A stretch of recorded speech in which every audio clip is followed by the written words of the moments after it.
Hello, and welcome back to Storytime with Jessica, as Lars has taken to calling it. Today, we are going to read Chickadees Message. And chickadees are a bird that we see a lot in Minnesota.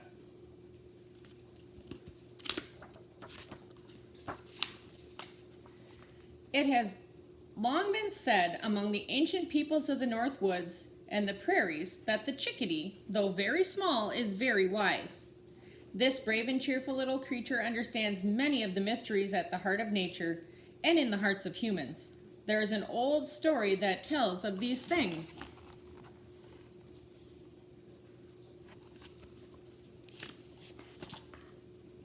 In the dim and distant days of long ago, the human beings were very young, just beginning to learn how to live on the earth.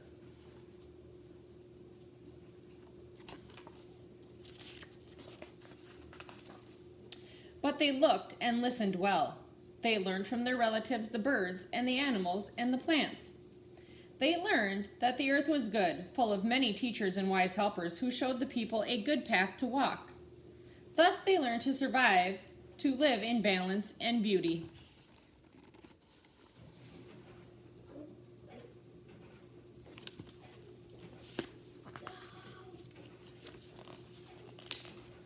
But this was also a time when the evil powers struggled fiercely to overcome the good. The evil powers were not pleased to see the people learning to live so happily upon the earth. So they decided to try and discourage the people, to make them lose heart, perhaps to even destroy them.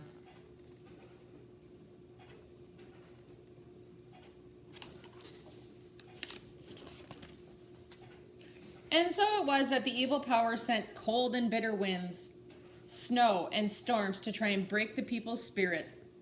They sent heat and drought and times of famine. They sent floods to try and wash the people away, and fires that sometimes swept through the forests and over the prairies.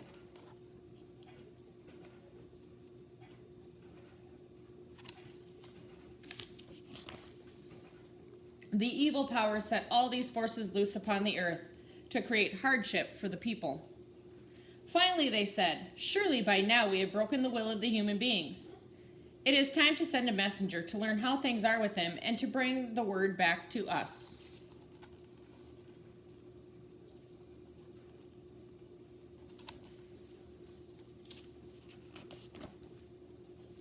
And so it was they called upon Chickadee, a very small bird, but bright of eye and strong of heart. Chickadee had well survived all the storms and hardships that had been loosed upon the earth. Now the evil powers called the little bird to their lodge. They gave their instructions and sent him on his mission to the people.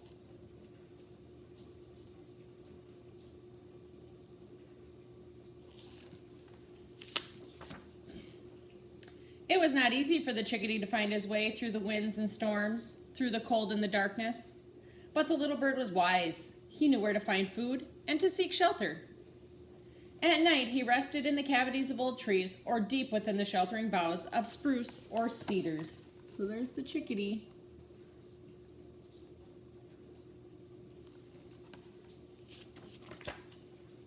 Finally, he found his way to the dwellings of the people.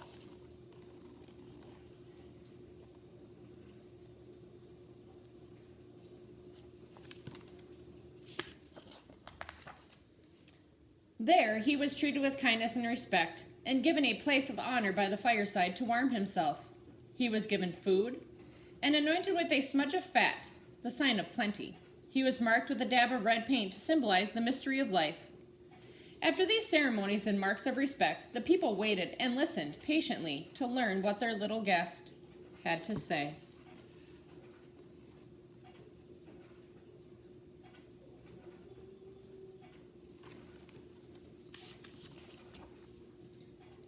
When the chickadee had explained his mission, his hosts held council and formulated a reply for their messenger to take back to those who had sent him, and this is what they said.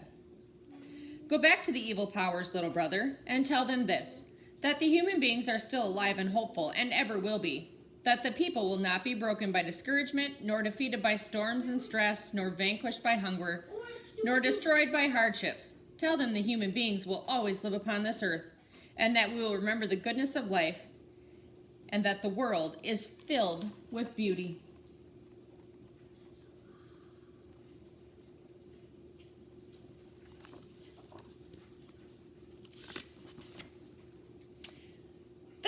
message that Chickadee brought back to the evil powers.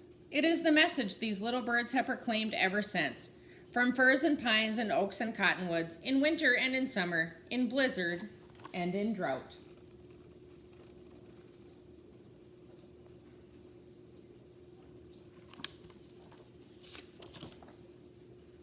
It is why, after many generations, there is still a special bond of affection between human beings and the chickadee. And it is why, to this day, to hear the chickadee is to feel just a little braver, a tiny bit stronger, and to feel the gentle tug of a smile upon one's face. I always smiles when I see chickadees at my window.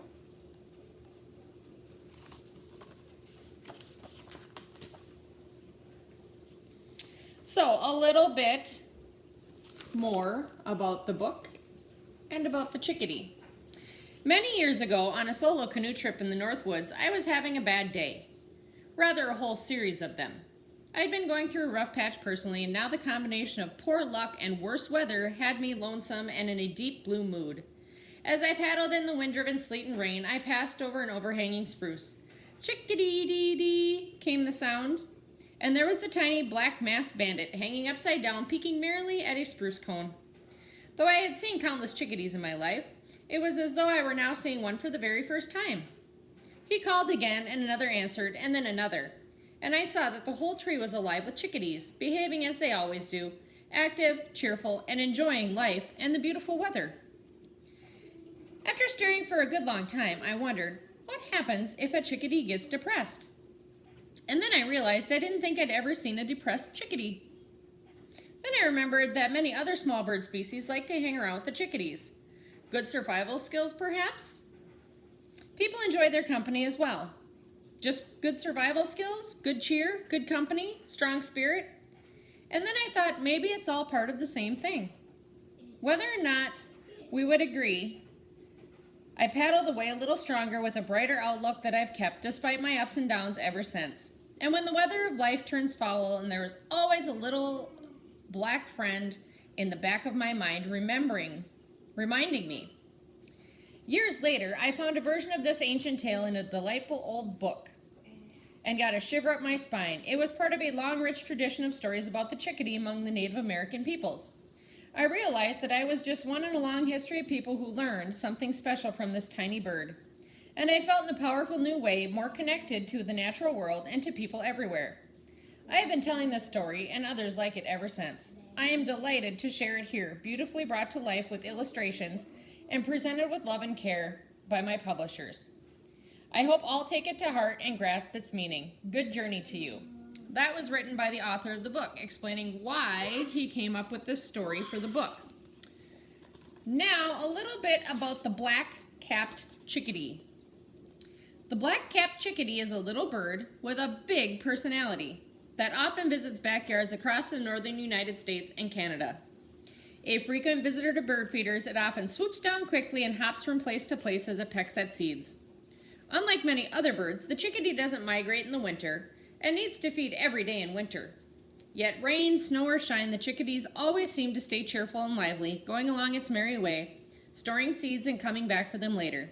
In fact, a single chickadee can store food in thousands of different hiding places and remembers many of them. Some studies even suggest that a chickadee's brain actually gets larger when it's hiding seeds and gets smaller when food is more plentiful.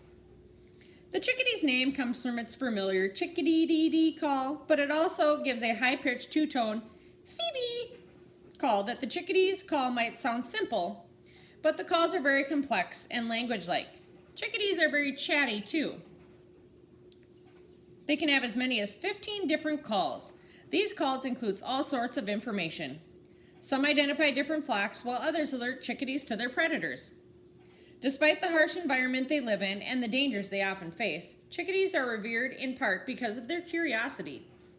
The chickadee is naturally inquisitive, and it's often easy to feed them by hand. Perhaps it's this plucky spirit, coupled with its boundless energy and persistence, that makes the chickadee universally beloved. So that was about the chickadee. And here is a picture of the author of the book.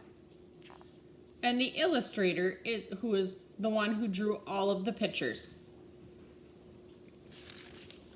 And that's our story today, Chickadees Message. So stay positive, no matter what you're going through, have that smile on your face, and be a good friend.